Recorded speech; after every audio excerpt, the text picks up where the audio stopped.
Murray, wake up.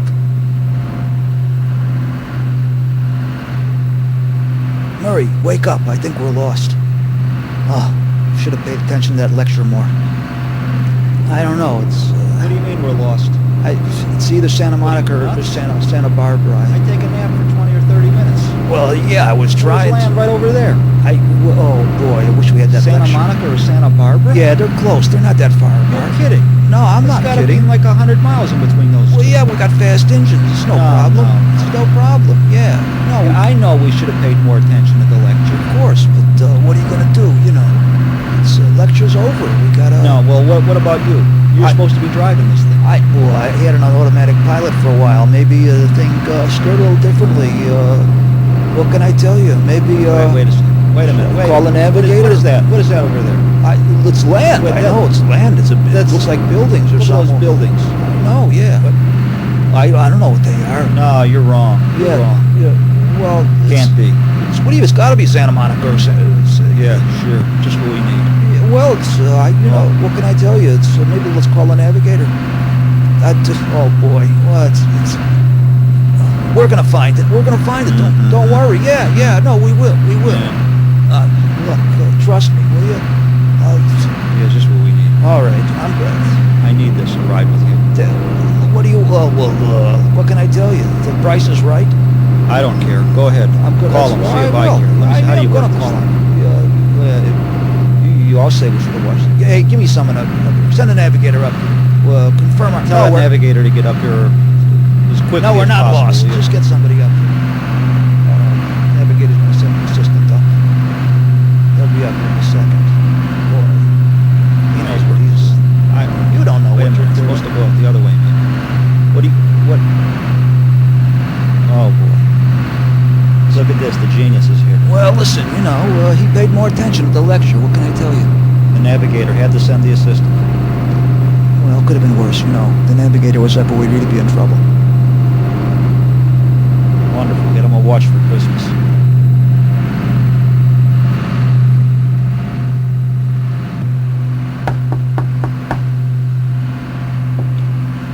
I hope you got it right.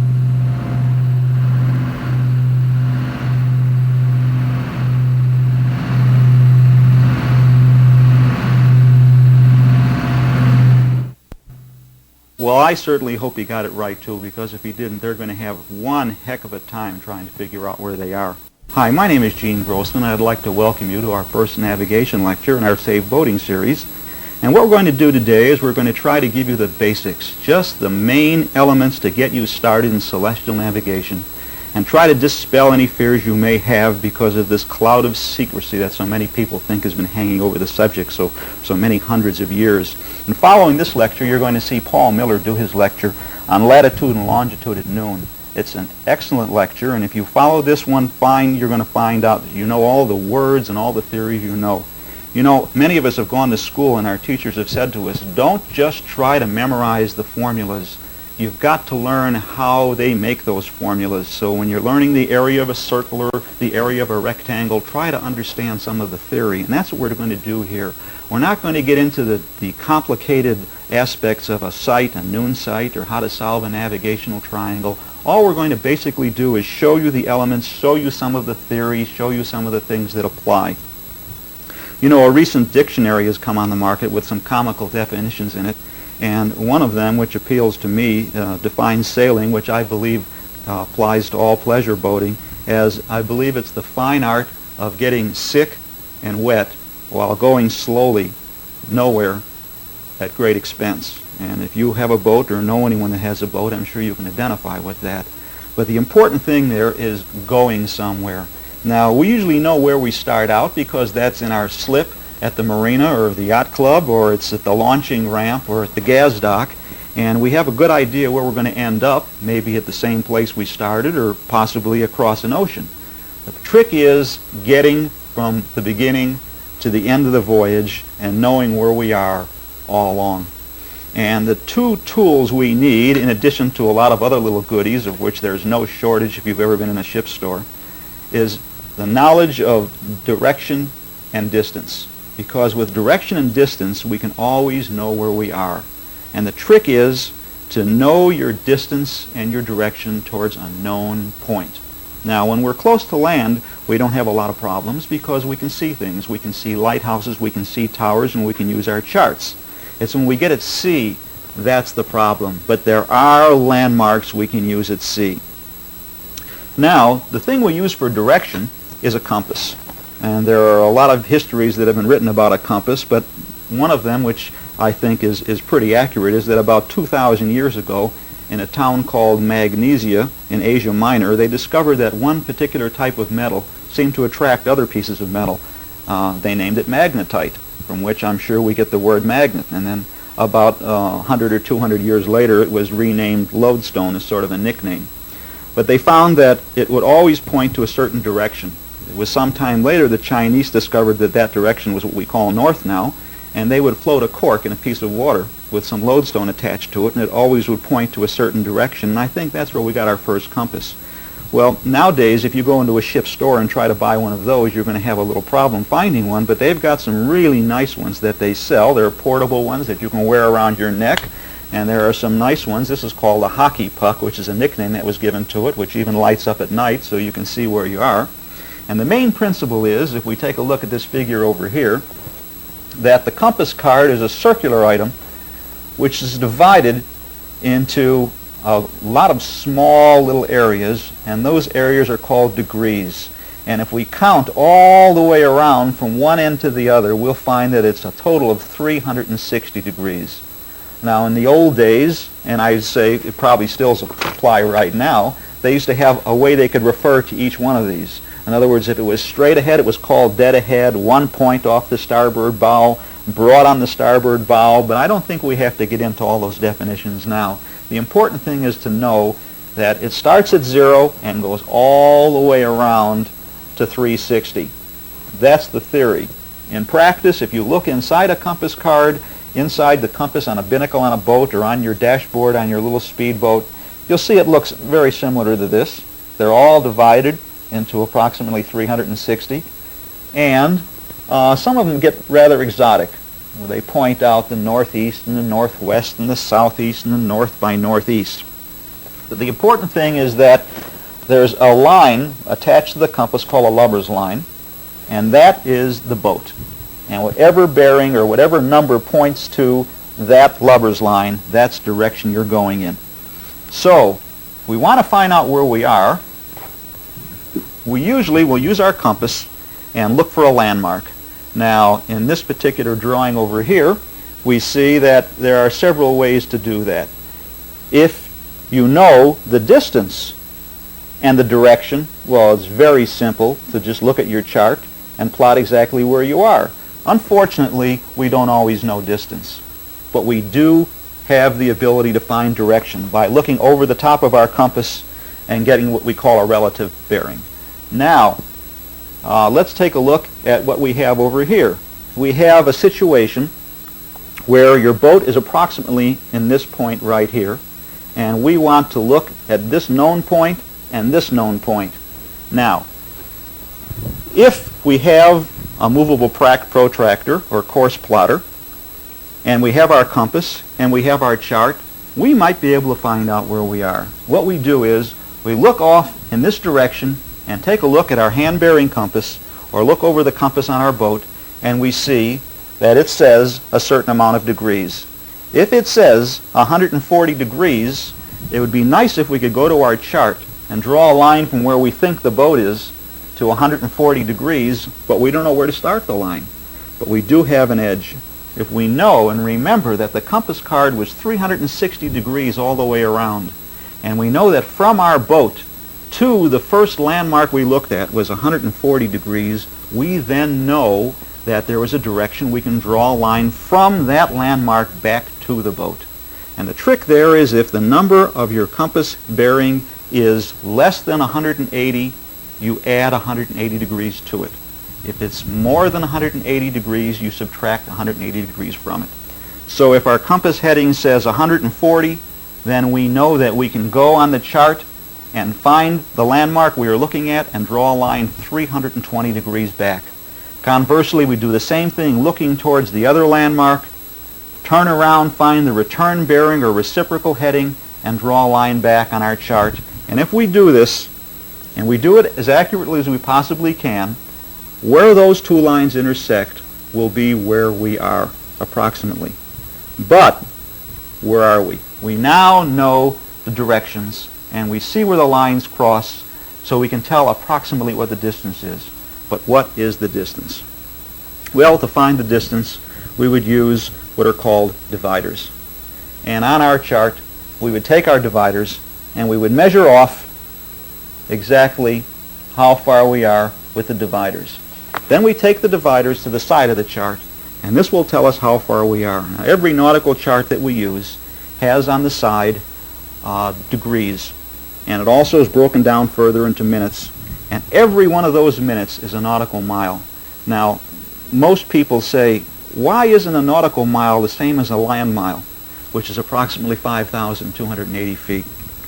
Well, it's a little more. It's more than 6,000 feet, and it's not that they made the nautical mile longer, it's that they made the statute mile shorter. You see, if you take the entire Earth and divide it into 360 degrees, and divide each one of those degrees into 60 minutes, each one of those minutes is 1 nautical mile. That's the trick there. So, we always want to remember that the nautical mile is longer than the land mile, and whenever we talk about miles in navigation, we're always talking about nautical miles. Now, what we want to do is we want to use that information to try to find out distance. When we are at sea, we can't necessarily see lighthouses, towers, and other landmarks. So what we're going to have to use is we're going to have to use a sky mark or some way that we can use a celestial body to find our direction and our distance. And here's how we do it.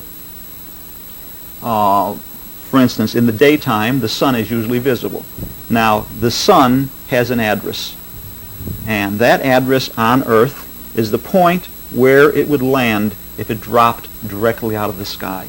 For instance, if we drew a line from the center of the Earth all the way up to the center of the sun, wherever that line crossed the surface of the Earth, that would be the address of the sun at that instant in time.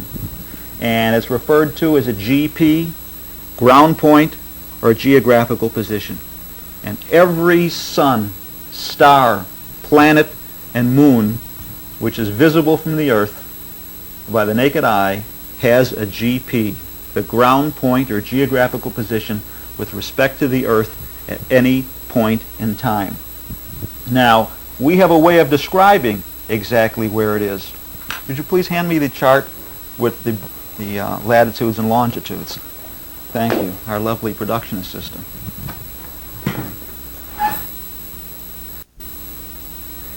The Earth has some very distinguishing lines on it that we use to find our position. One of them is right around the middle, and it's called the equator. And everything north of the equator is called north.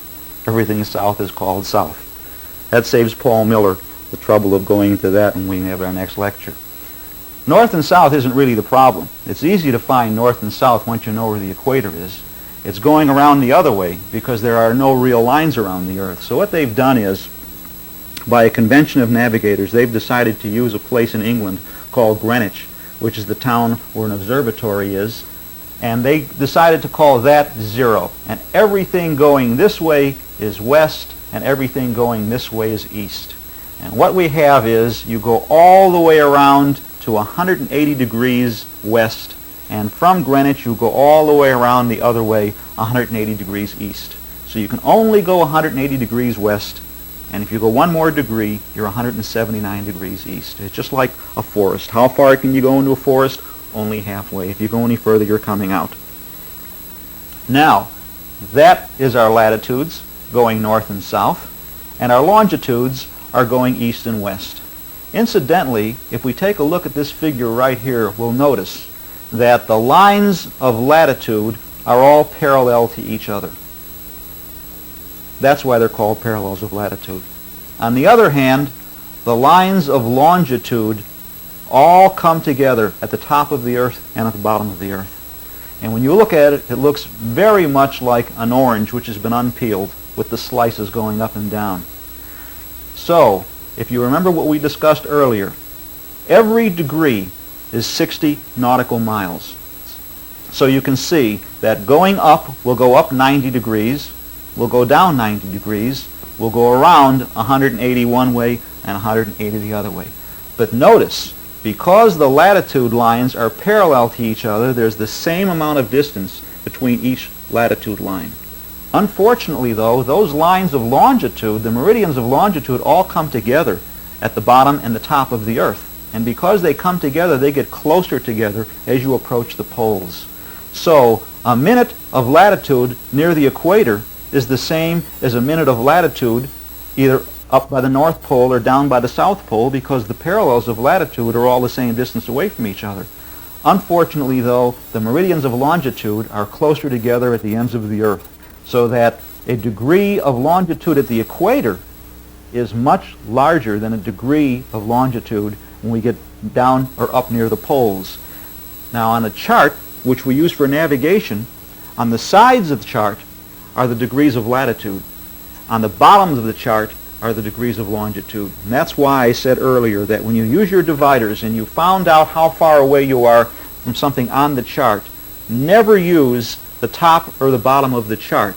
The reason for that being, depending on how far north or south you are of the equator, will change the amount of feet in that nautical mile. But if you use the left or the right side of the chart, you'll always have a constant measurement. And by so doing, we can find our place anywhere in the Earth. So that if you are approximately 33 degrees north and approximately 118 degrees west, then you will be off the coast of Southern California, which we think is a very nice place to be. Now, when we describe the position of the celestial body's GP, or ground point, we call it either Greenwich hour angle or declination. And they're abbreviated as DEC for declination and GHA for Greenwich hour angle. Slight difference being is that declination is the same as latitude. It goes north 90 degrees and south 90 degrees. So as you can see by the figures here, declination and latitude are the same. However, when we describe where the body's ground point is with respect to Greenwich, there's a change. And the reason for that being is that the Greenwich hour angle, or the GHA, is numbered from 1 to 360, just like a circle, which means it will cross over the 180th meridian of longitude. So it'll go 178 degrees west, 179 degrees west, 180, and then the GHA can say 182, 183, or 184, when actually you're 178 east, 177 east, and 176 east. But it's very important that we use the entire 360 degrees all the way around when we discuss Greenwich hour angle. Now we realize that every star, planet, the sun, and the moon have a ground point or a geographical position that we can refer to at any given time, so we'll know where they are. But where are they? Now if I can have my next chart, please. We will use a book called the Nautical Almanac. Thank you. The Nautical Almanac is a publication of the United States government in joint cooperation with the British government. And it is a computerized publication which contains the exact position of the sun, the moon, several planets, and approximately 57 stars for every second of the year. Now, we know they must do this by computer, otherwise there's going to be some guy who gets very tired figuring all these things out, because it comes out every year. But in the back of the almanac, they have a little thing that shows you how to use it from one year to the other. There's some simple formula, which is so simple that I never took the trouble to learn, but I'm sure it's easy to use. Now, the important thing of knowing the exact latitude and longitude, or declination or GHA, of any one of these celestial bodies is this. Once we can measure how far away we are from a celestial body's GP, we will then know distance. Now, if you remember in our first chart, when we had the directions, we said to ourselves, it would be so nice if we knew the distance too, but we didn't know the distance. But by using a celestial body, we can find out how many nautical miles away we are. And for every degree we are away, that's 60 nautical miles, because a degree contains 60 nautical miles. Now, we have two things. We have the knowledge that for every degree away we are, we're 60 nautical miles. We also have the knowledge of how to discover at any given point in time exactly where the ground point of the celestial body is. So what we've got to do is we've got to be able to devise some way to find out the distance between us and the GP of the celestial body. Now, looking at the figure, we can see exactly what we were talking about before. If this is the Earth, and this is where our boat is, here's the center of the Earth, there's the center of the celestial body, and this point right here is the GP. And we've got to find out how far away we are from the GP. Moving over to this side of the figure, you'll see that if we draw a line from the center of the Earth through the center of our boat and straight up, that's called our zenith. So what we really want to do is we want to find out our zenith distance. We would like to find out the distance from our boat on the surface of the Earth to the GP. Once we do that, we will know how many degrees it is, and therefore, by multiplying by 60, we can calculate how many miles it is. Only difficulty is getting down to the center of the Earth to measure it. Now, in the old days, if you had an expendable crewman, you might want to send him down there, but nowadays with the unions, it's really tough, and I hope I haven't offended anyone in a union. So since we can't go down to the center of the Earth to measure this angle, we have to have a second way to do it. And the other way we're going to do it is we're going to measure the angle from our mast, or from the zenith of our boat, over to the same line. Now, a lot of people look at a diagram like this and they say, wait a second. They say this angle down here at the center of the Earth looks like it's smaller than this angle up here. Well, in this particular diagram, the sun looks smaller than the Earth. But in the reality, the sun is so much bigger that all the rays from the sun come down parallel to each other. So it doesn't make a difference if you measure the angle from here or measure the angle from here. The angle will remain the same. Now we have another problem. Don't forget, everything's easy when you're in the slip. But when you're at sea and you're moving around, it's almost impossible to measure the distance from the moving mast or the top of your boat over to the celestial body. So we have to find something stationary. And if you're looking for something stationary when you're at sea, you've got a lot of searching to do. But there is one thing which will always be stationary from us. And you know that whenever you're feeling a little queasy, it's the one thing you look for, and it's your horizon. And here is your horizon right here. And the horizon will always be level for you, depending on how badly your boat's bouncing around. Now, if your horizon goes this way and your zenith goes this way, that forms a right 90-degree angle. Now, if we have difficulty in measuring from our zenith over to the celestial body, there's a little trick we can do. What we do is instead of trying to measure from our zenith all the way over to the celestial body, which is next to impossible, what we measure is up from the horizon.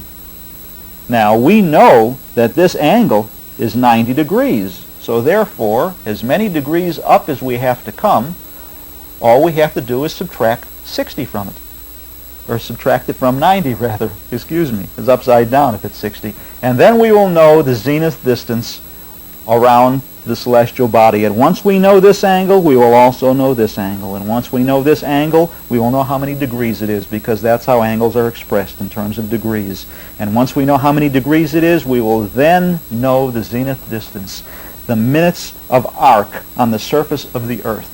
As an example, if we measure from the horizon up, and we find that from the horizon up it's 50 degrees, then all we have to do is subtract 50 from 90, and we'll automatically know our zenith distance. It will be 40 degrees. And if our zenith distance is 40 degrees and we multiply that times 60 nautical miles, we will then know that we are 2,400 miles away. Now, the trick is, how do we measure this distance? For that, we use a device known as a sextant. And there are very many different types of sextants. What I have here are the only type that I can afford, which are the inexpensive plastic ones. And I'd like to thank my friend Marvin for letting me use this one. And I'd like to thank my bank account for letting me afford this one. These are both plastic sextants. And if you remember from the beginning of our tape, the gentleman in the orange jacket was holding it upside down and shaking it, and that's really not the way it works in real life. What it does is measures an angle. And the way you do it is you look up, look through it, and through the mirrors, find the celestial body, find the horizon, and by the movable part, the index arm, what you'll be able to do is bring the body down to the horizon. And by so doing, you'll see how many degrees you have to bring it down, and in effect what you're doing is measuring your zenith distance. I'd like to give you a warning. There are some shades that can be pulled down to cover up the reflection of the glare. And if you're looking at the sun, this is very important. And the more expensive the sextant, the more sophisticated the shades will be to filter out the harmful rays. For goodness sake, if you're going to be looking towards the sun, don't use it without the shades down, and then put the shades down to suit you. Start with too many shades, and when you can just barely see the sun, then lift up one shade at a time. That way you won't hurt your eyes. And the one thing you don't want to do is hurt your eyes, whether you're at land at sea. Now, on our figure, we have an example of how to read the index arm. Now, Paul Miller is going to go into this in great deal. I see Paul cringing in the back of the room here because every time I say he's going to go into it in great detail, he has to. He can't make a liar out of me because once it's on the tape, it has to stay there. For instance, let's take a look at this one right over here. As you can see, on our main index right here, the 0 is pointing in between 43 and 44. So it's 43 degrees. Now what we have to do is we look at the vernier and see where the closest point is where the lines appear to be lined up perfectly. And on this particular figure, it looks like the second notch after 20. So every one of these notches is 2 minutes, so it's 22, 24. So this vernier reads 43 degrees, 24 minutes. On the other hand, let's take a look at this one. Here, the 0 is past 44, so we know we're between 44 and 45 degrees. And by looking and seeing it's almost in the middle, we don't have to start searching over here because each one of these is 60 minutes. If it's in the middle, it's going to be close to between 20 and 30. So we can start looking up here, and sure enough, where our yellow marker is, it looks like this vernier reads 44 degrees and 22 minutes. And by doing this, we can see exactly what our zenith distance is, and it can tell us approximately how many nautical miles we are away from the GP of the celestial body we're looking at. And the celestial body can be the sun, it can be any one of 57 navigational stars, it can be any one of 4 planets, or it can be our own little moon. However, just knowing this figure, this HS rather, or sextant height, isn't enough because there are quite a few errors built in. One of them will be an error on the index arm itself. On the arc, you know that when you go to weigh yourself, you'll step on the scale, and sometimes the scale has an error. Now, I've seen this explained many times, and for some reason students have difficulty learning this. It's very simple to remember if you have a weight problem. I'm assuming that includes a lot of the people who are going to be watching this lecture, at least a few of the people I know. And the trick is, if you have your sextant lined up properly, and Paul Miller will teach you how to do that in the next lecture, won't you, Paul? And you notice that you have an error that's on the arc, then you're going to have to subtract that. And what you're going to do is, if I may have the red card with the sample worksheet on it, as you follow through on your sextant readings, thank you. If you'll take a look at these worksheets here, this one right here is a sample of the worksheet that Paul Miller uses. This is the LAN, or Local Apparent Noon worksheet. Here's another type of worksheet, but you'll notice that each one of them does have a section here for sextant corrections. Here's the one on this worksheet over here, which is lines 13 through 19. Here's the one on this sheet over here, altitude, which is the altitude measured with the sextant, lines 16 through 23. Now, as you can see, we have several lines we have to fill in. Getting back to what I said before about the people with the weight problems, if you get on a scale to weigh yourself and you notice before you get on the scale that the scale says 5 pounds, I don't think there are too many people that are watching this lecture that would forget to subtract the 5 pounds. Of course, if you notice that the scale says minus 5 pounds before you get on it and then you weigh yourself, there are some people that have slight memory lapses and might not remember to add the 5 pounds to the weight. But that's the same principle with respect to the sextant. If the error is on the arc, it's the same thing as having those 5 pounds on the scale before you get on it. You have to subtract it. And if the error is off the arc, meaning less than 0, that means that with a sextant you should never forget to add it on. And the place that it's done right here is where it says plus or minus IC, and that's your index correction. So you start out with HS, and the HS that you start with is just your sextant altitude. It's your raw measurement. You're going to have to add and subtract some things from it. So we start out with our HS, which is the measurement we got just by looking through the sextant and seeing what the sextant said. Then we have to add or subtract from that our index correction. Next we have our dip correction. Now the problem there is that you aren't at exactly sea level when you're making the measurement. You're going to be at least 5, 10, or on tankers, possibly 20 or 30 or 40 feet above the sea level. And you have to know how high above sea level you are. And for goodness sakes, don't wait until you get out at sea to try to measure how high you are above sea level, because then it's too late. And I'm sure if you remember from your being out at sea at different times, the time to do all your calculations and your measurements is before you leave the dock. It's much easier then. The reason we have to do that is because, if you remember from one of our first drawings, is that we will use our horizon to measure. And if we are measuring an angle up from the horizon, and you are going to be measuring from a certain amount of feet above sea level, this increases the distance around the surface of the Earth that you can see. And it lowers the horizon, and therefore it makes the angle greater, and it decreases your zenith distance. And we don't want to do that. We want to keep that constant. So what we usually do is find out the place on your boat that you will usually be making your sextant shot from. Find out a place somewhere near the stern of the boat where you can hang on to the stern rail rather. Don't forget, it's always one hand for you, one hand for the boat. In this case, it'll be one hand for the sextant and an arm or a hand for the boat, or wrap yourself around the mast in some unsightly position, but hold on closely. And if you've got a lanyard on the sextant, put it around your neck. So if it starts to drop, you don't have to worry about reaching for it. Then you'll have your dip correction, which will always be minus, because you're always going to be above sea level. The only time you'd ever have to add is if you were from below the sea level, and seeing as we don't have many submariners taking the course, yours will always be a minus correction. Then once you correct your sextant for your index correction and for your dip, then you'll have your apparent altitude. Then you have to make a correction if you're looking at the sun, and the reason you'll have to do that, as we see from this graphic over here, is that your shot cannot be to the center of the sun, but that's the way we measure for our ground point. If you remember correctly, I said we drew a line from the center of the Earth to the center of the body we were measuring, but we can't bring the center of the Earth down to the horizon with our sextant. It's too difficult a thing to measure. So what we usually do is we will either use the upper or the lower limb of the body, and we will bring it down. Now, if you are measuring from the edge of the celestial body instead of the middle, there is a correction that must be made.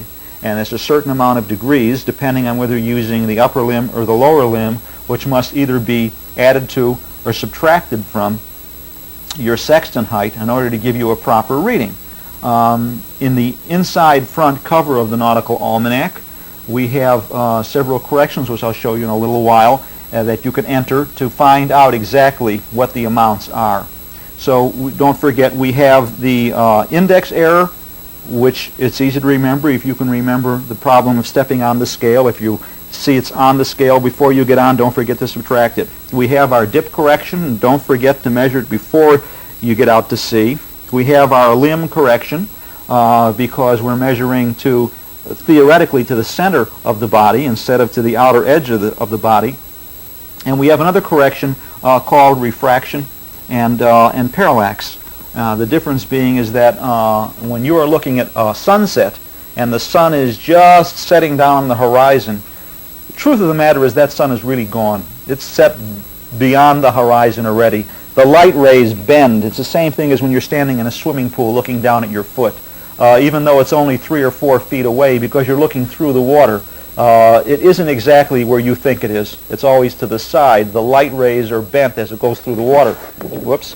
The same thing when we look at the atmosphere. When we look at a celestial body through the atmosphere, quite often the atmosphere bends the rays, so the sun or the body we're looking at is not in the exact same position. And there will be a slight correction for that. Another correction that we have to take into account, more with the moon because it's closer than with anything else, is called parallax.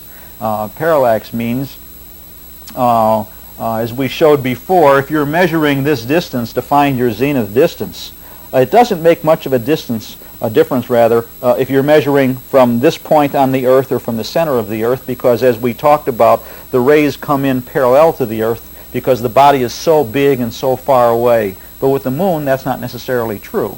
The moon is very small, and therefore it makes a difference if you're way out here or way in at the center of the Earth and measuring. And the best way to explain parallax is by holding 2 fingers up in front of your face and looking out in the distance and blinking your eyes. Now, you notice the farther away your hand is, the less your fingers appear to bounce back and forth. And the closer you get, the more they tend to bounce back and forth. And the reason for that is because each eye is located in a different location while your hand is standing still. If you can imagine the moon being very close and you have 2 fingers right here being held up, if you're looking from here or you're looking from here, how the body and the angle which is connected to it will change. Well, there is a correction that must be made, and that's called parallax. It applies to a lesser extent with some of the other celestial bodies. This is the inside of the Nautical Almanac's front cover where they have the corrections. Here's your corrections for dip, which Paul will go into in greater detail, and here's your corrections for your altitude corrections depending on whether you're looking at the upper limb or the lower limb. Now, what you do is when you take your shot, you will have to know what time you're taking your shot, because just getting a sextant reading and correcting it really isn't enough. The important thing is, as we discussed, is zenith distance is away from a known geographical point. Well, in order to determine where that point is, you have to determine when the shot was taken. Now, for many years, it was very difficult for them to calculate longitude because they didn't have accurate timepieces until a man named Harrison finally came up with the first chronometer and collected his reward from the British government. In fact, that's, I believe, one of the reasons why celestial navigation appeared to be shrouded in secrecy, is because the governments that could do celestial navigation could have their ships rendezvous, which would be a tremendous advantage in military battles, and also in commerce, in commercial business. If you could do celestial navigation, you can have your ships deliver the goods from one side of an ocean to the other in a more expedient way, quicker passage. Now, taking a look, you'll see that in the Nautical Almanac, if we're talking about the sun or the moon or the planets or stars, we have the Greenwich hour angle, we have the declination, and what we have here is a 3-day page, and even hours are given. Now, what hour is really given? That's the important thing. So we have to get into not only direction and distance, but now we get into the third variable, which is time. And time is very important. On most of our worksheets, there are 6 or 7 lines for time corrections. May I have the red one again, please? You'll see. Now, I'm a little bit of a rebel when it comes to time corrections. Thank you. What I like to do is eliminate them completely. Now, most of your worksheets have a way in which you can calculate your local time, your watch error, your zone time. On this particular one here, we have lines 4 through 10 for time. On Paul Miller's, because this is for a noon shot, it's shortened down a bit, and we don't have as many time corrections. But we must take watch error into consideration and where we are, and we're not all in the same place at the same time. For instance, the sun, which I will say moves, we all know nowadays that it doesn't. It's really the Earth that rotates, the sun stays still. But everything that I say with respect to the sun and the Earth is relative. So when I say the sun is moving, it's really not moving. It's the Earth that's spinning.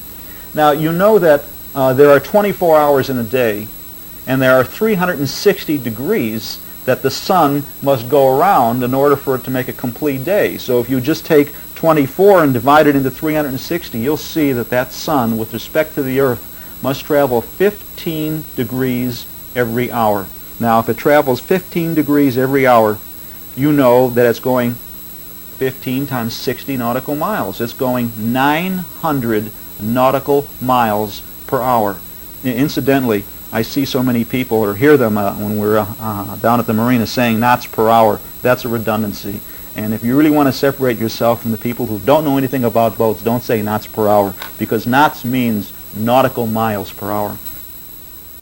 Now, at a speed of 900 knots, that means it's 15 nautical miles every minute. That's 1 every 4 seconds. Now, you don't want to be too far off. Don't forget you're using a sextant, which unless you're a very wealthy person with one of those $1,000 sextants that can get you within 2/10 of a mile or 1,200 feet, and you're one of us normal people with the type that are less than $20 or $30, you're going to be lucky if the most accurate reading you can get can bring you within 2 miles. So if you're going to be a minute off with your timepiece, that means that you're going to be 15 miles away. Now, that's not too bad if you're looking for the island of Hawaii. In other words, after you sail about 2,200 miles and you don't see land, you just want to know if you're supposed to turn left or turn right. And the sextant will tell you whether you should turn left or turn right. But if you're looking to watch to avoid some reefs or some rocks that are beneath the surface or some dangerous marine navigation hazard, you'll want to know with a little better accuracy than 15 miles. Now, don't forget, we don't want to confuse minutes of arc, which are nautical miles, with minutes of time. But we do want to talk about time. Unfortunately, the time is not the same all over the world. We can't have the time the same all over simply because it's not true. Instead of looking at our big world map, let's just take a look at a map of the United States at the various time zones. It would be nice to say that they were constant. And when you're at sea, for the greater majority of the time they will be constant, but these are the time zones in the United States, and you can see the way they're rather crooked. I have a suspicion that it's done for geographical reasons, so it'll follow natural divisions between states or rivers or something like that. But the point being is that the sun will travel with respect to the Earth from east to west, and it will be a different time in each one of these zones. Now, when you're on land, it's very easy for you to know what time it is because you can either pick up a phone and call a local telephone operator and find out what time it is, or listen to a local radio station, or if you have a doubt, you can just stop and ask somebody what time it is, and it won't make a heck of a lot of difference because you're not doing any navigation. But if you're way out here at sea, you won't know which side of a time zone you're on or what you've crossed over. Now, if you're going to use, as they do in the Nautical Almanac, Greenwich time, you're going to have to know what time it is in Greenwich, England. And in order to know what time it is in Greenwich, England, you're going to have to go through what I always considered to be a complicated procedure of transferring your local watch time to Greenwich time. And I have devised a method which many navigators look down upon, but I can't seem to do without. And that is, and I hope this isn't too much of a reflection, I drive our technical directors nuts whenever I do this, is I have one of these watches that's a digital watch and has a digital readout. And it has a digital readout in 24-hour time, which is what Greenwich Hour time is in. In other words, as we can see by my ship's clock, which I also hope doesn't give too much of a glare, I'll point it down. You can see that starting at midnight, it's the hours around the clock for the first time around up till 12. And then when you get to PM hours, 1 o'clock is 1300 hours, 2 o'clock is 14 hours, and on around to 2300 hours. And as shown on the chart over here, as you can see, it starts out 00 all the way up to 2300 hours, and then when it gets to 2400 hours, a new day starts, and there's your 3-day chart. Now, how do you know when GMT is? Well, it's very easy for me, because when I bought this watch, I set it in 24-hour time to GMT, and I left it there. And I set the date to GMT, and I left that there. Now, this is the watch I use to tell me when to eat lunch, which is always on my watch. And this is the watch I use to navigate with to tell me what time it is, GMT. So I never have the confusion, and I eliminate about 6 or 7 lines of going through.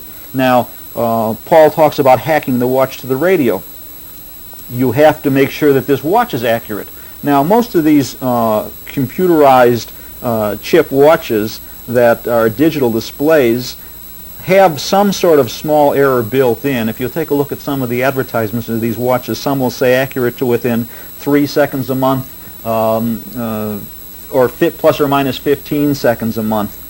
This won't have a great big bearing if you're just a day sailor. If you're going to make a crossing from, say, California to Hawaii, and you're going to be out for 2 or 3 weeks, you're going to want to know a little more how close your watch is. If you've got a watchmaker or a jeweler in your neighborhood who is a friendly sort, what you could do is go there and call up from his place of business and get the time on the radio or the telephone and set a half a dozen of his watches to the correct time, and then go back next week, and the ones that haven't sold, which should be all of them if he's the cooperative type of jeweler, and see which one is then the most accurate with a new phone call to the time beeps.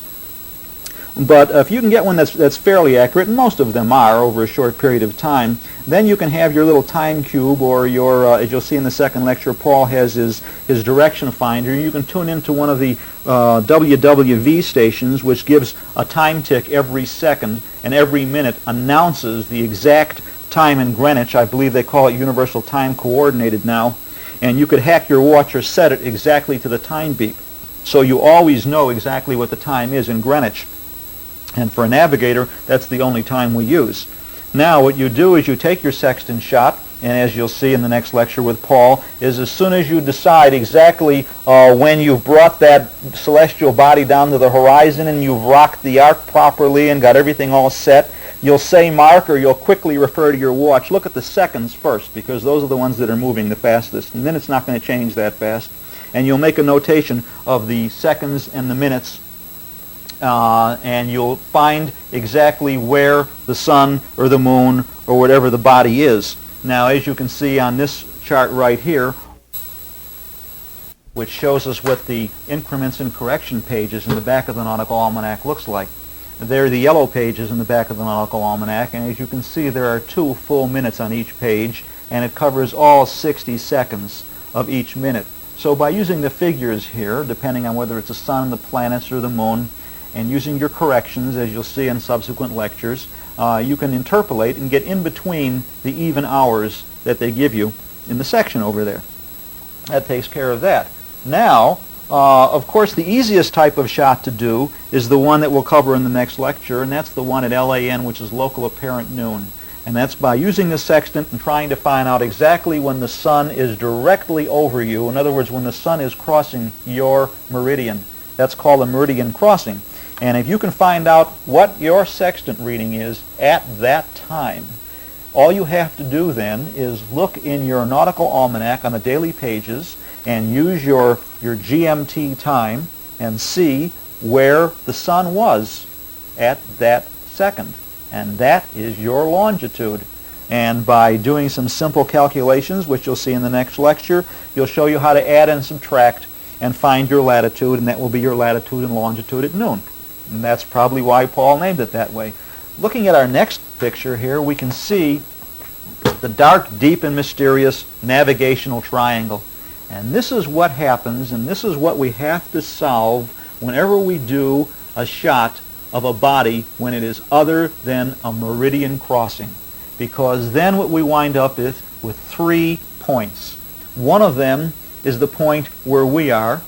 The other is the point where the celestial body's ground point is, and the other point is the nearest pole to the body. Now, depending on what side of the equator we are on and what side of the equator the geographic position of the body is, we will either be on the same side or the contrary side. And the government has put out what they call the HO pubs, if an old Navy man ever explains it to you. And what it is I think it used to be the Hydrographic Office publications. And they have numbers after each one of them, and each one of them has a different way of solving the navigational triangle. Now, it's just like any other triangle. If you know 2 sides in an angle or know all 3 sides, it's very easy to find out where you are. What we'll usually do is, by using our sextant and finding out our zenith distance, we will know one side of the triangle. Also, by knowing the geographic position of the body, we will know how far away it is from the nearest pole. That gives us another side of the triangle. And we will also be able to know, because of what time we did the shot, what the angle is, because the Greenwich hour angle is calculated as that sun with respect to us travels around the Earth. And if we know what time the shot is done, then we will be able to figure out what an angle is. And by using the publications 214, 229, 249, and there are quite a few you can use, you can enter and you can find out whether you're on the same side of the equator as the GP of the body, a contrary side, and you can find out exactly what your direction is for plotting purposes. The other thing I like to mention is, when you look at the navigational triangle, these lines look curved. They really aren't curved. They're really straight lines. And the reason they're straight lines is because they're all great circles, and that's the way it's calculated. And the difference being is that if we take a look at this graphic over here, you'll see that if you cut the Earth anywhere other than the equator, going east and west, you'll get a small circle. But if the lines of longitude are cut, they each form a plane which cuts the Earth in half, and these are all what they call great circles. And if you look at the great circle head on, it's a straight line. The navigational triangle, therefore, is straight lines, if there's such a thing as a straight line with respect to boats or navigation at all. Anyway, I hope that we've succeeded in just showing you some of the things that you'll be working with in celestial navigation. Our next lecture, which I can't give too many plugs for, Paul Miller will be taking you through his worksheet step by step in his lecture Latitude and Longitude at noon, which is the most common type of shot, and it's a very useful tool. I'm sure you'll find it easy to work with and you'll like it. And don't forget to watch our other lectures. We'll be doing one on dropping the hook in case you haven't anchored recently. Also, we'll be doing one on using your Loran C, what to do in case of a man overboard, and our trip to Catalina Island, where we'll be tying up at Avalon and walking around, showing you the harbor, how to get in, how to get out, how to get there, how to get back, and where to go on the island. So we'll hope to see you soon at sea or in one of our lectures. Thank you for coming, and have a good sail.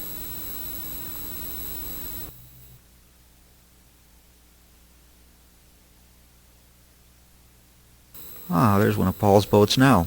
Now that we've finished covering the basics of celestial navigation, let's walk across the street to the marina and see Paul Miller over at the California Sailing Academy, where he's getting ready to give his lecture on a successful noon shot, finding latitude and longitude at noon.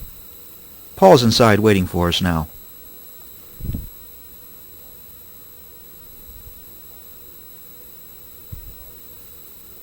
Anytime we go to sea, we're always interested in getting to the point that we hope to go to. And in order to do this, probably the best method of doing it would be to actually take and use a sextant and measure with certain celestial bodies our position at sea. So what we're going to talk about today is using the sun to obtain our position at sea. In any situation like this, we would go into a chart such as we have over here and talk about latitude and longitude, and that's how we actually get our parameters. So let's take a look at this chart right here. Let's say that on one particular day we were sailing down the coast and we were up around Port Hueneme up in here, we got a definite fix or position by actually looking at things on the beach. And we were sailing a course of 107 magnetic and at a speed of 7 knots.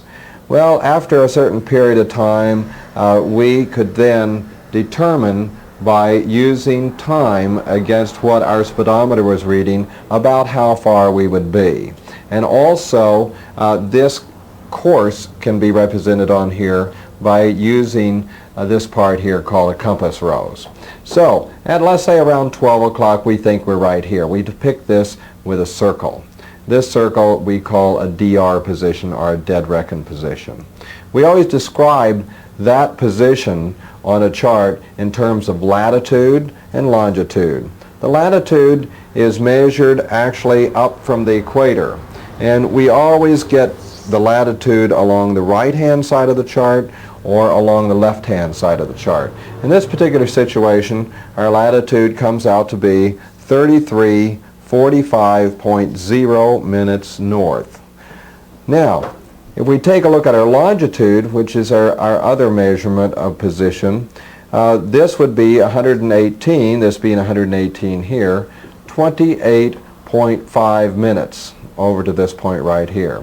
So these two then depict our exact position at sea. All we need is the date, and probably one of my favorite dates is my daughter's birthday. So let's take your form and move into your form that you have, and we'll write in the 21st of July, 1972. So on line 1 of your form, you would write in the day first, the 21st, the month, July, and the year, 72. We also can go right into line 2 now that we have our latitude and longitude. Our latitude, which we just found on our chart from dead reckoning down the coast, would be 33 degrees, 45.0 minutes north. So fill that in to your second line on your form. Line 3 was your 12 o'clock DR longitude. That we determined to be 118, 28.5. And that's in a westerly position. Okay, let's take a look at this graphic right over here, and this depicts our latitude in reference to the Earth here. If you'll notice that what we do is we pass a great circle. Actually, we cut the Earth right in half, and when we cut the Earth right in half, we call that a great circle because it actually divides it in two separate equal halves. This would be what we call a meridian, the meridian of Greenwich, and Greenwich being located right here. That's where we start measuring the longitude. So this point would have 0 degrees of longitude. And then we measure around to what we call the meridian of our position. So here we have our vessel here, and this is the meridian here. And so now we have the latitude, 33 degrees, 45 minutes point north, 0 north that you have written into your form, and 118 degrees, 28.5 west that you have also just written into your form. Whenever we're working with celestial navigation, we're always interested in time. And time becomes something that's quite important. What we've done with the Earth is we've divided the Earth up into sectors. And these sectors are actually what we call zones. And they're 15 degrees wide. I think that what would be well would be to take a look at a globe, and in the globe we will show you these 15 degree sectors.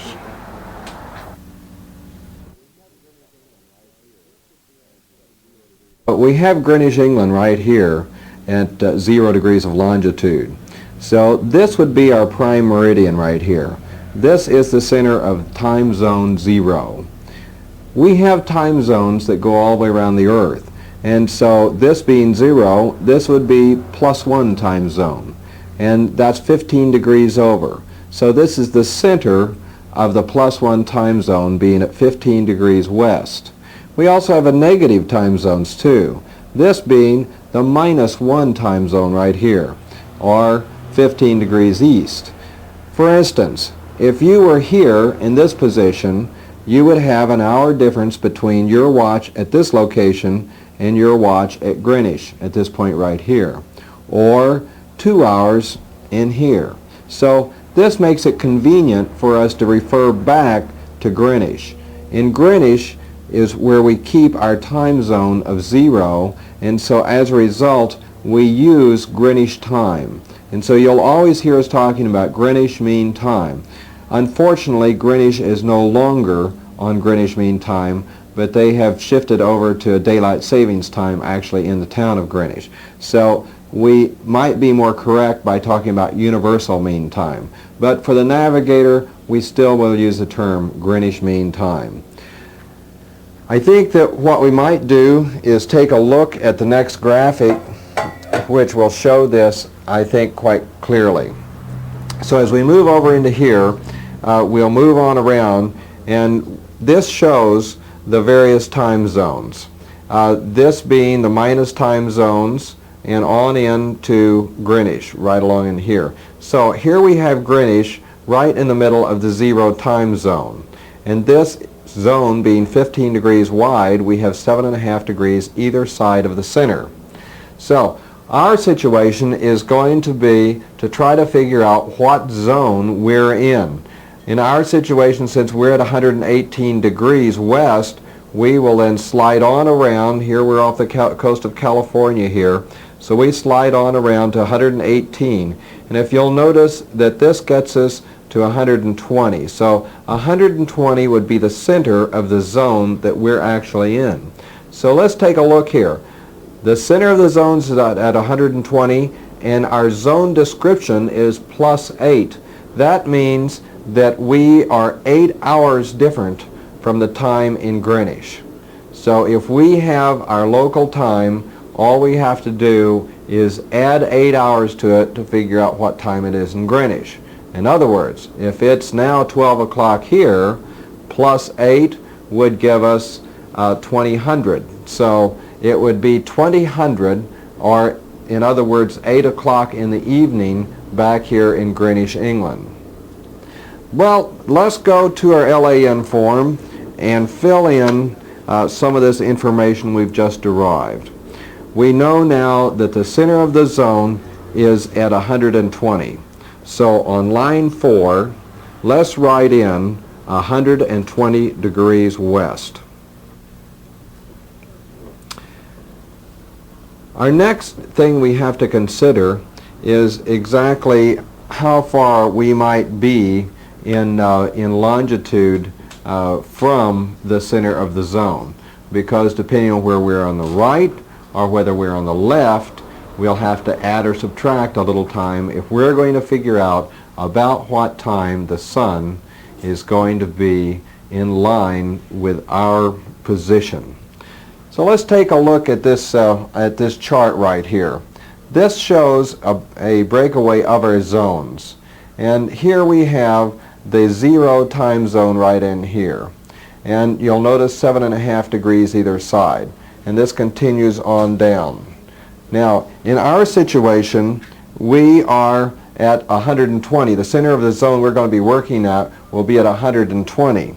And we are at 118, so we're a little bit to the right. So let's just round off 118, 28.5, and into 118, since it's less than halfway to 119. So if we take the difference between 119 degrees and 120 degrees, that would be 2 degrees. So in line 5 of your form, why don't you go ahead and write in there 2 degrees, and we are actually east of the center. If the center is at 120 and we're at 118, we're 2 degrees east. So in our situation then, that would give us the 2 degrees and then in an easterly direction. What we're trying to ascertain is the exact time that the sun is going to actually arrive on our meridian. In other words, here's the pole, and here's the vessel, and this is the sun being up here. So we're trying to calculate exactly what time that's going to happen. What we have to do is refer back to the Nautical Almanac. I have here a nautical almanac, a 1972 nautical almanac that will fit our date of our problem. So we're going to turn to the page of our nautical almanac that is going to show our meridian passage. In the lower right-hand corner of the nautical almanac, we find this graphic right here, this reproduction of that lower right-hand corner. So here we have the moon, and here we have the sun. We enter here on the particular day of the event, the 21st, and here we have the 21st, and coming across here to meridian passage, we have 12:06. So 12:06 is the time that the sun would cross the center of the zone. We enter into our form on line 6, meridian passage, which we have now just taken from our nautical almanac as being 12:06. So jot in there on line 6, 12 hours and 6 minutes, meaning that's the time that the sun is going to cross the center of the time zone. Now the center of the time zone in this particular problem was 120 degrees, but we're not there. We're actually at approximately 118 degrees, we think, which is about 2 degrees different. The Earth rotates 1 degree every 4 minutes. So if we are actually 2 degrees from the center, then we could multiply that 4 minutes times the 2 degrees that we're away from the zone center, which would give us 8 minutes. And jot that on in to line 7.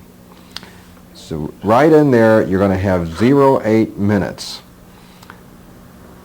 Since the zone is at 120 and we're at 118, the sun is going to cross us a little bit earlier than at the center. In other words, it's going to cross us at approximately 8 minutes different. So that's the reason that we'll have to put in a minus. So on line 7, we'll have a minus 8 minutes. When we subtract 8 minutes from 12:06, that would give us the exact watch time of LAN. Now that would be 11:58. 11:58 meaning the time that the sun should line up with our meridian. Let's take a look at this graphic right here and see what we're talking about. We're thinking that at 11:58, according to our calculations, that if we were to pass a plane through the North and South Pole and through our position, we would find that the sun would coexist on that plane. So we would all be within the same plane. We would all line up. In this situation, the sun would be due south of us. That is the time of LAN. And if we can look into the nautical almanac, which we can, and figure out what the longitude of the sun is at that time, and we are all lined up in the same plane, that means that we and the sun have the same longitude. And if we know what the sun's longitude is, we know what our longitude is. The calculation of when this is supposed to happen is not exact. In other words, our local apparent noon time that we're working with here, being 11:58, that doesn't mean that we actually go out on deck with our sextant in hand and shoot at exactly 11:58, because we don't know for sure that we're at the exact point where that would happen. So what we're going to do is we would go out on deck about 10-15 minutes earlier than 11:58. If we thought we were tracking quite closely, well then we could go out there a little closer. But generally at sea, you're not sure exactly where you are, and one of the important factors of celestial navigation is you do not have to know where you are to find out where you are. So what we would do is, since LAN time is 11:58, we would then be there at approximately 11:40, so we could catch that time for sure. Let's now move on into our form into declination, which is the next section. We've now finished watch time of LAN. On line 9, we'll just put right in there 1200, and the reason is that 1200 is the center of when our LAN shots usually are. We might be 15 minutes on either side of it. Basically, the sun's declination changes no more than a minute every hour. So As a result, we have no substantial error by just using 1200 as our declination, as the time for declination out of the book. So we'll take and go ahead and write right into your book there 1200 hours for the time that the sun crosses the center of the zone. We now could go to line 10, which is going to be your zone description, and go ahead and put in a +8, because if you'll remember back on your graphic, we found that the center of the zone was 120, and our zone description was a +8, so we'll just slide that right on in and add that up to give us the Greenwich Mean Time that the sun would actually cross the center of the zone, that being 2000 hours. 2000 hours is what we use in navigation, what the military uses. It's a system of time where 12 o'clock would be 1200 hours, 1 o'clock in the afternoon, you just add that 1 onto the 12, giving you 1300 hours. Or 2 o'clock in the afternoon would be 1400 hours, etc. In this situation, we're at 2000 hours. To convert that back to AM-PM situation, we could take the 2000 hours, subtract 12 from the 20, that would give us 8. So that would show us that we were at 8 o'clock p.m. Let's take a look at this graphic right here that shows the sun's declination. We're going to go into the Nautical Almanac in a moment and pull this out. This shows our declination of the sun above the equator. So here's our sun, and we want to get this exact measurement, the declination of the sun above the equator.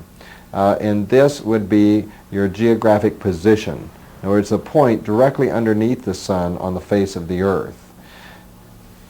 When we go into the Nautical Almanac with the time that we're working with, well then that will give us that exact declination. If we were in a specific case, let's say that the sun was directly over our position, well then our latitude would be the same as the declination of the sun. Showing here, if the boat is right here under the sun, then the declination might be 33 degrees 45 minutes 0.0 north, which it really never gets that high. And then our latitude would be the same, and basically we and the sun would have the same latitude as declination. We're just showing here the similarity between declination and latitude. So declination is similar to latitude. The sun's declination never rises above 25 degrees north or south, and the sun actually varies about the equator. In other words, it goes up and down. As we enter into our Nautical Almanac, we're going to enter the white pages for the particular date. What you'll use are your excerpts of the 1972 Nautical Almanac, this hypothetical date we picked out for our problem. As you enter into the declination section here, we come on down to 2000 hours, and then by entering at 2000 hours we can come across, and you'll notice that all is shown is 20.3. If you'll notice that they only show the degrees every so often, so we have to reach up here to north 20 and then drop down to 20.3 minutes. And that would be our total declination of the sun. The north here we specifically will put onto our form 2. So let's go now from our Nautical Almanac back into our form, and let's go to line 12 and jot in our declination. Our declination being 20 degrees 20.3 minutes north. We've now completed the declination section. We have calculated approximately what the declination of the sun was, and what we're going to do is we're going to take the difference between the declination of the sun and our position to determine our latitude, and we'll explain that shortly. Our next section that we're going to enter into will be the sextant. So we're actually going to take a sextant and we're going to shoot the altitude of the sun, or some celestial body. And we'll take a sextant. There are many sextants that look like this. This particular one is the Plath sextant. And what this sextant will do, it'll measure the angle between a celestial body up here and the horizon. And it enables us, the sextant enables us to peer through this scope, this telescope, and see both of them at the same time. So we use a sextant such as this in order to measure the altitude of a celestial body above the horizon. By peering through this telescope, we can then see the celestial body through this mirror and then glance back against this mirror and then back through the scope. And yet in the unsilvered portion, we can also see the horizon. Let's take a look at a graphic that shows us all the parts, the complete breakdown of the sextant. So here we have this graphic right here. And here is the telescope. And this is the index mirror that actually the celestial body is bouncing off of this mirror into this mirror and back into the telescope, enabling us to see that at the same time that we're actually looking at the horizon out here. These are the shades that actually allow us to shade the bright sun as it's bouncing through these mirrors.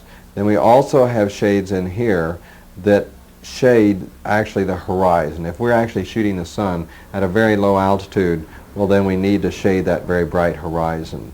Then we come on down with our index arm here, and then we have an arc here, and we have the degrees laid out on this arc, and then we read our minutes on the micrometer drum here.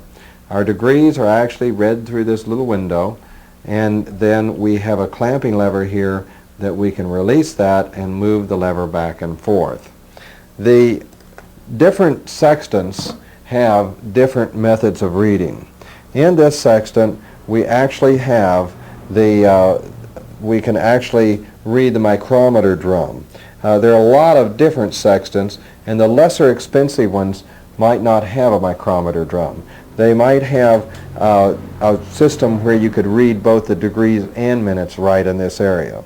Now what we're trying to read is the maximum altitude that the sun actually achieves during a period of time, during a one-day passage. In this graphic over here, we can see the sun rising time against altitude. And so as the time goes on, the sun keeps rising higher and higher and higher and higher. And if you'll notice in here, it does, there are a couple of these points that are sort of way out. We can throw those out, but basically, if we kept shooting the sun just every few seconds, we'd notice it'll level off right in here and then come back down. So what we're going to try to do to get our latitude is to get this leveling off. This is the period that the sun hangs. We call it the sun is hanging there, and it's that period that we're going to try to measure with our sextant. That we want to know exactly what time that period comes. We want to know the exact point of hanging. Now, in our next graphic, you're going to see actually what we see through the sextant. As we peer through this scope, we're going to see the sun and we're going to see the horizon. So let's take a look over here. With the split mirror in here, on the left we're going to see right out through the window, and we'll see the ocean out here and the sky and a couple of clouds in here. And then actually on the right side in the mirror we're getting a reflection of the sun. And what we'll do is we try to bring the sun down until it just touches the horizon. And we actually will take the sextant and we'll rock it back and forth as we're doing this to get it to come down and just touch the horizon. And it's that point that we're trying to determine, and we're going to actually read that on the sextant.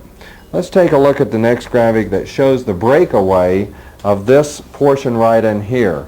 That will actually show this in a little better proportion so we can see it a little easier. Over here, we read, right in here on our sextant, we will read the degrees in here. And so as we read across, here we have 70, here we have 80, so it would be 76 degrees, excuse me. So here we pull out our 76 degrees, and then on the micrometer drum over here, we read our minutes. And so this would be 24, and I would call that roughly about 0.9. So our total reading then for our sextant is 76 degrees, 24.9. Let's jot that in to line 13. So there on your line for HS, small hs, which is sextant height, is your 76 degrees, 24.9 minutes. The next thing that comes into account here is the error within the sextant. Every sextant has an error in it. This sextant is a rather expensive sextant, so it doesn't have a great deal of error. But the error can always be determined by basically moving the index arm up around 0 and then looking through the sextant at the horizon. Let's take a look on these graphics and see what we might be trying to obtain. In this picture right here, we see the index arm at 0 degrees and a micrometer drum at 0 degrees. Now, what we try to do is we look through there, and you'll probably notice that the horizon will either look like this, where you get a split horizon such that one side is lower and one side is higher, or it might look like this, where the left side is higher and the right side is lower.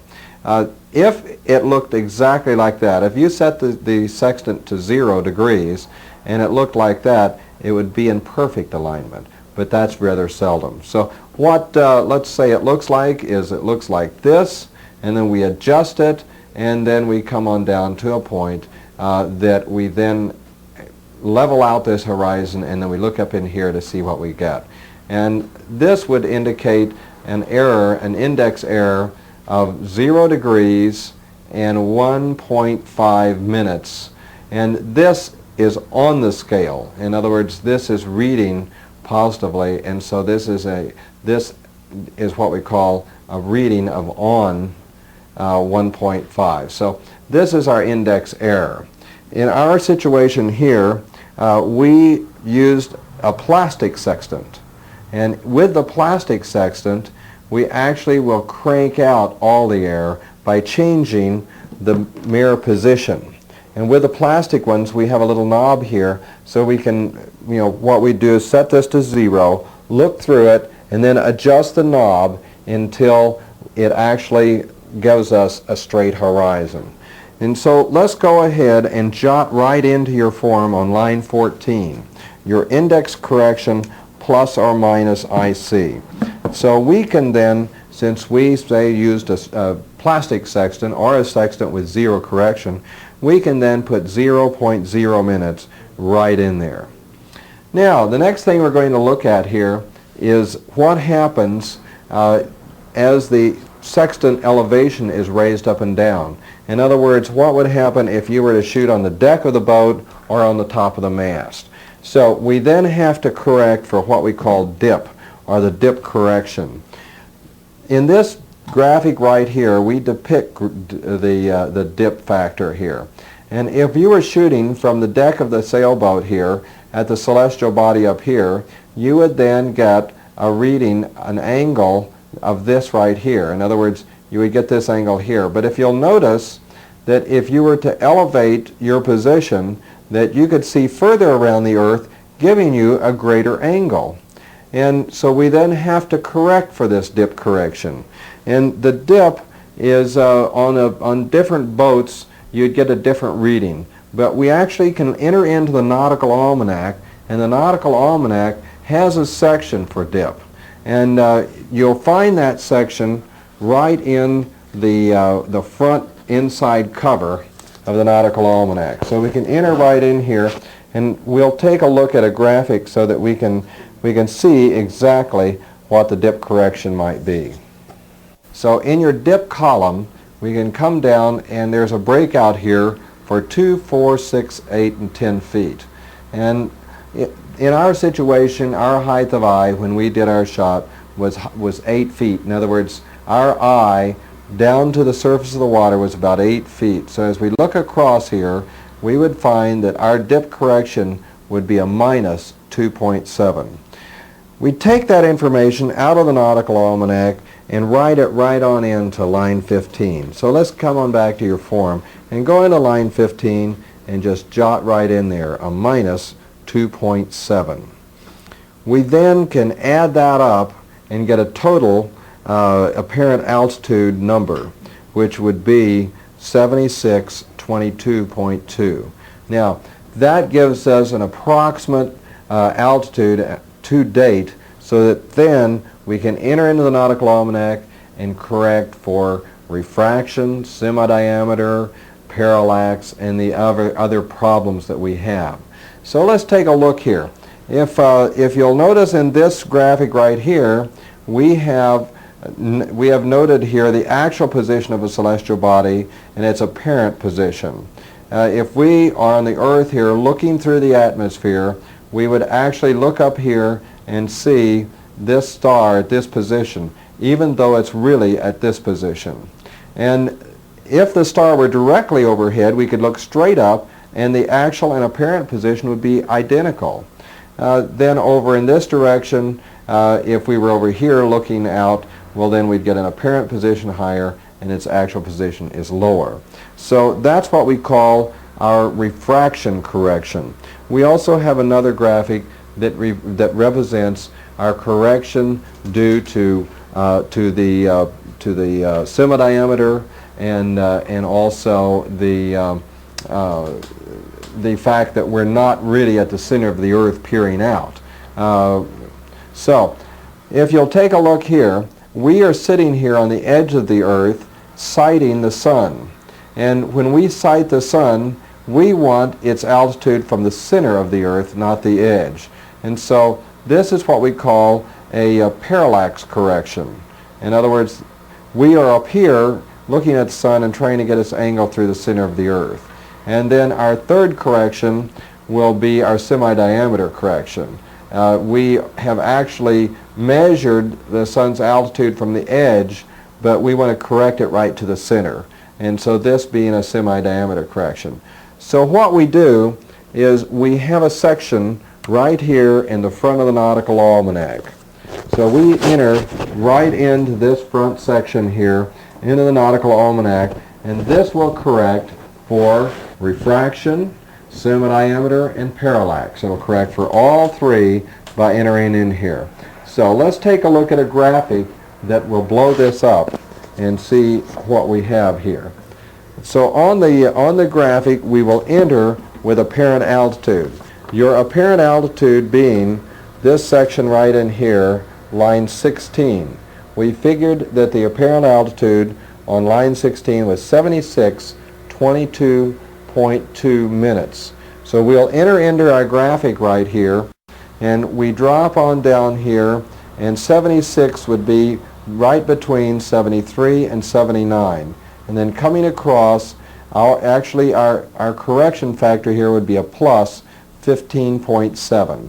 So we can take that 15.7 and jot it right into line 17, which then by adding that to the apparent altitude, we then have corrected our altitude reading a little further. There's one other thing we do have to correct for, and that's for any very strange atmospheric correction. In other words, if we have any strange atmospheric correction, we're going to then have to do what we call an additional correction section. Now, we open up our Nautical Almanac and we turn one page over into page A4. And A4 is going to correct for any unusual atmospheric conditions, either strange barometric pressures or temperature.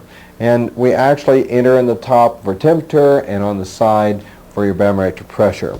So let's take a look at our graphic here that actually is an excerpt out of our Nautical Almanac. If we were to come in here, and let's just say, for example, now this has nothing to do with the problem we're working.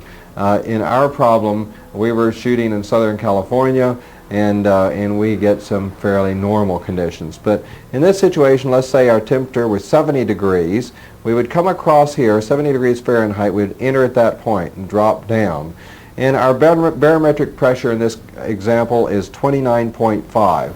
We come across, and those two meet at this point. That puts us in the J column in this figure.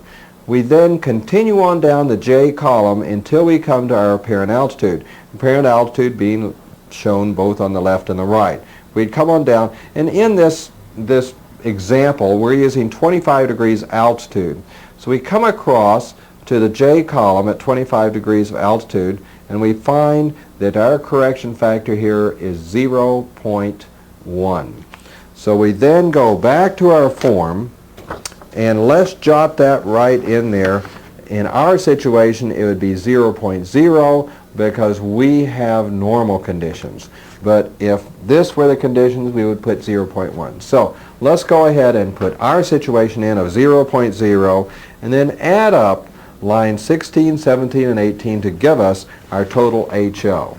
Now the total HO is actually the height of the center of the sun from the celestial horizon, which is the center of the earth.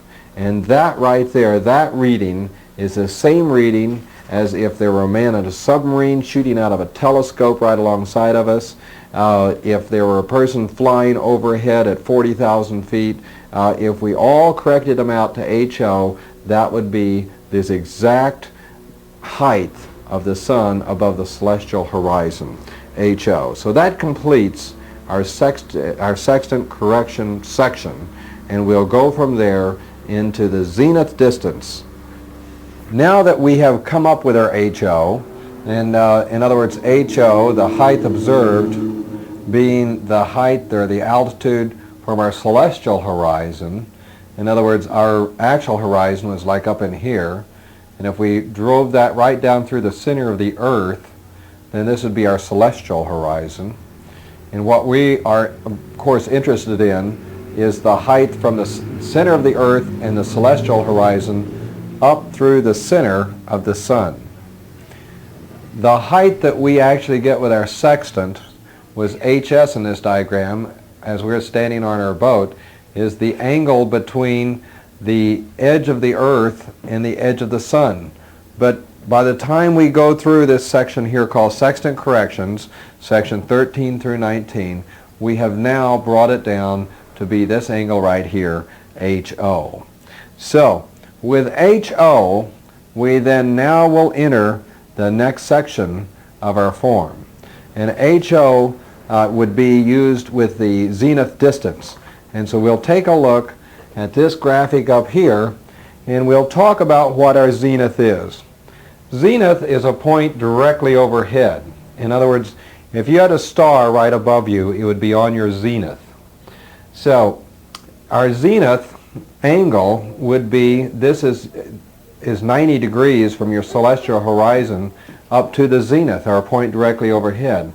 What we want is not the measurement really from our celestial horizon up to the celestial body, but we want the other direction. So basically, if we take the HO, in other words, the height, the corrected height of our sextant that we have derived now at on line 19 there, if we actually take that angle and then subtract that from 90, can you see that we would get the zenith distance, or 90 minus HO.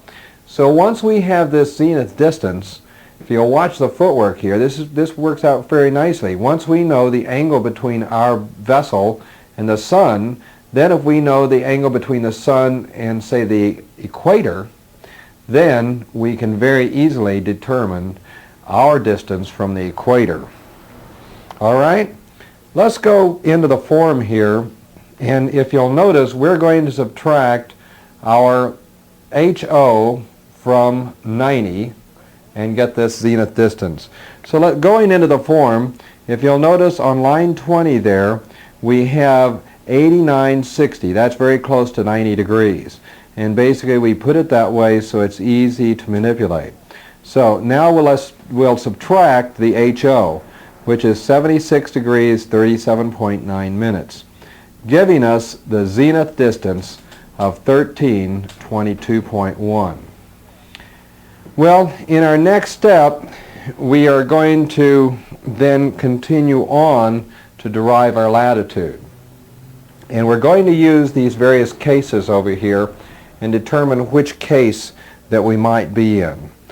Let's take in line 23, which says declination, and we'll come right on down from 12 and bring 12 in and just write it into 23. So that gets that part done for us. Now, we are now going to subtract our zenith distance from our declination. So, in order to determine which case we're in, if you'll notice here, this is case 1, and this says the latitude is greater than the declination in the same name. Well, our situation here is that we are in north latitudes, and the declination is north. Now, in July, that's always going to be the situation. The sun is always going to be in your northern latitudes. So, we are in the same name, okay? Now, that would either put us in case 1 or 2. Now, is the latitude greater or the declination greater? Well, if we go back to our figures, the declination is 20 and our latitude is 33. So obviously the latitude is greater. So if we take a look at this, our latitude is greater than the declination and same name, and so we're in case 1. So that's why we go into the lines 23 through 25. So let's take a look and see what we're going to do. We're actually going to take the declination of 20 degrees, this being your declination, okay, and we're going to add to it the zenith distance, which is this distance here. This line representing the equator, if you'll notice, when we add the declination and the zenith distance, we would then get our total latitude, which is what we're trying to obtain. You know, that's our first thing that we want, is our latitude. So what are we going to do? We're going to use case 1, and we'll just add that zenith distance to the declination, which was 1322.1 and the 2020.3, to give us our total latitude here. And so going back to our form, on line 25, our total latitude would be north 33 degrees 42.4 minutes. And that is what we're looking for, is our total latitude. Next, we'll go into our section on longitude. Once we have our latitude, in other words, how far we are up and down the globe, we can then go into longitude, which will give us the number of degrees from Greenwich. So now we're interested in actually calculating out what the longitude might be on our position. If we take a shot, looking at this graphic here, if we take a shot about, say a half an hour before LAN, and this being the altitude that our sextant read, if we were to reinsert that altitude reading back into our sextant after we shot the latitude at noon, and wait until the sun came back down to that altitude again, we could take those two times and add them up and divide by 2 and get the exact center of this bell-shaped curve. Now, that would tell us the exact time that the sun actually crossed our meridian. And that's very easy to look into the book and find out what the position of the sun was at that time if we know that. This is very similar to a situation where you might be watching a ball bouncing outside of a window.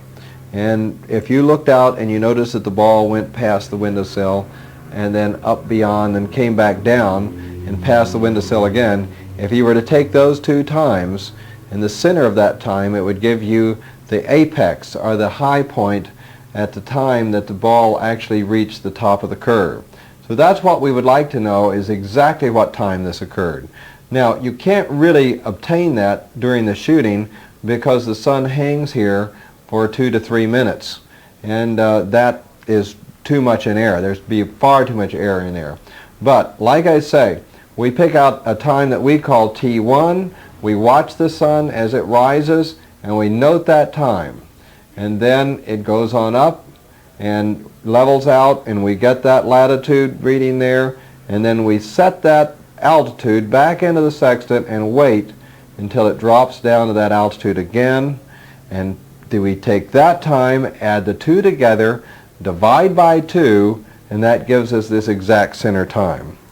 Well, going over to your chart here, if you'll go into your section there on longitude, line 29, that says T1 plus T2 and divided by 2.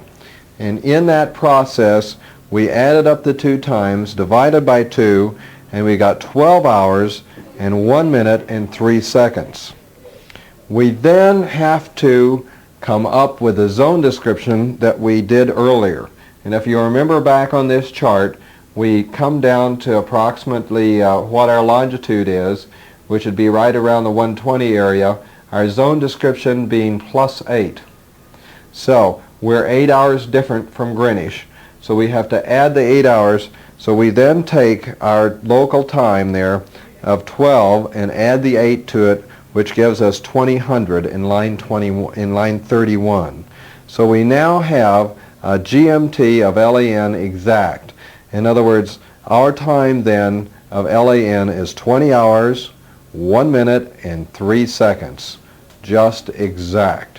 So if we can now look into the Nautical Almanac, and what we would do is go into the white pages of the Nautical Almanac and come into the white pages for the exact day of our shot and go down to the hour of the shot, we can then come out with the GHA, or the longitude of the sun, for that exact time.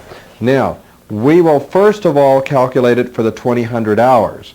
And if you'll take a look at this graphic right here, this has been removed from the Nautical Almanac. And so we come down here to our GMT, our Greenwich Mean Time of 2000, and we come across and we notice that the GHA of the sun is 118 degrees, 24.6 minutes. That is where the sun was. That's the longitude of the sun at 2000 hours. So let's jot that in to line 32. So go ahead and we'll write that in. 118 degrees, 24.6 minutes. That being the longitude of the sun at 2000 hours. But our time is just a little past the 2000 hours. In other words, we're 1 minute and 3 seconds left. So then on line 33, what we're going to do is enter in to the yellow pages, which are in the back of our Nautical Almanac. So we'll go into our yellow pages. We'll enter the yellow pages with the 1 minute. So as you flip through your yellow pages here, we find 1 minute, which is right in here, and we've blown it up here with this graphic here. So let's take a look. If we come over here and we have 1 minute and 3 seconds left, so we go to the 1 minute section here, and we come on down to the 3 seconds, and then right across to sun, and we have 0 degrees 15.8 minutes. So that's the little bit additional that we have to add because we're just a little past 12. We add those two up, and on line 34 you'll notice we would get 118 degrees 40.4 minutes west. So that is actually the Greenwich hour angle of the sun. In other words, the number of degrees and minutes exactly that the sun is around from Greenwich.